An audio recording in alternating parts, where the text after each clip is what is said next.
Hi friends, ಇವತ್ತು ನಾವು ಮೊಟ್ಟೆ ಪಲ್ಯ ಮಾಡ್ತಾಯಿದ್ದೀವಿ. ಮೊಟ್ಟೆ ಪಲ್ಯಗೆ ಆಯಿಲ್ ಹಾಕ್ಕೊಂಡಿದ್ದೀನಿ, ಒಂದು 5 ಸ್ಪೂನು. ಈಗ ಸಾಸಿವೆ ಹಾಕ್ತಾಯಿದ್ದೀನಿ.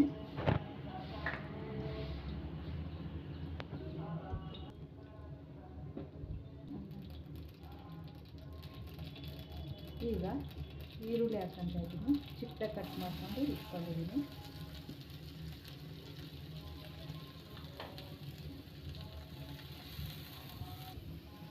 ಮೆಣಸಿನ್ಕಾಯಿ ಚಿಕ್ಕದಾಗಿ ಕಟ್ ಮಾಡ್ಕೊಂಡು ಖಾರಕ್ಕೆ ತಕ್ಕಂತೆ ಹಾಕ್ಕೊತಾ ಇದ್ದೀನಿ.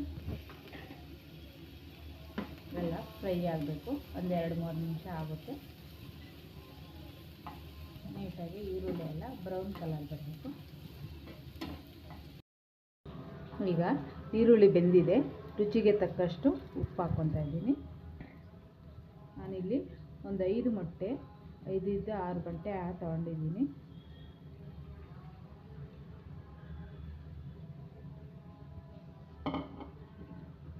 ಎಲ್ಲ ಮಿಕ್ಸ್ ಮಾಡ್ಕೋಬೇಕು.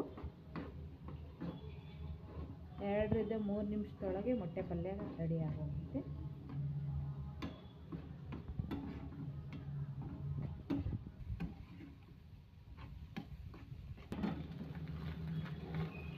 ಈಗ ಬೆಂದಿದೆ ಮೊಟ್ಟೆ ಪಲ್ಯ, ಆಫ್ ಮಾಡ್ಕೊತಾ ಇದ್ದೀನಿ. ಫ್ರೆಂಡ್ಸ್, ಮೊಟ್ಟೆ ಪಲ್ಯ ರೆಡಿಯಾಗಿದೆ. ಚಪಾತಿಗೂ ರೊಟ್ಟಿಗೂ ಚೆನ್ನಾಗಿರುತ್ತೆ. ನಾನಿಲ್ಲಿ ರಾಗಿ ರೊಟ್ಟಿ ತೊಗೊಂಡಿದ್ದೀನಿ. ಸಬ್ಸ್ಕ್ರೈಬ್ ಮಾಡಿ, ಶೇರ್ ಮಾಡಿ, ಲೈಕ್ ಮಾಡಿ ಫ್ರೆಂಡ್ಸ್.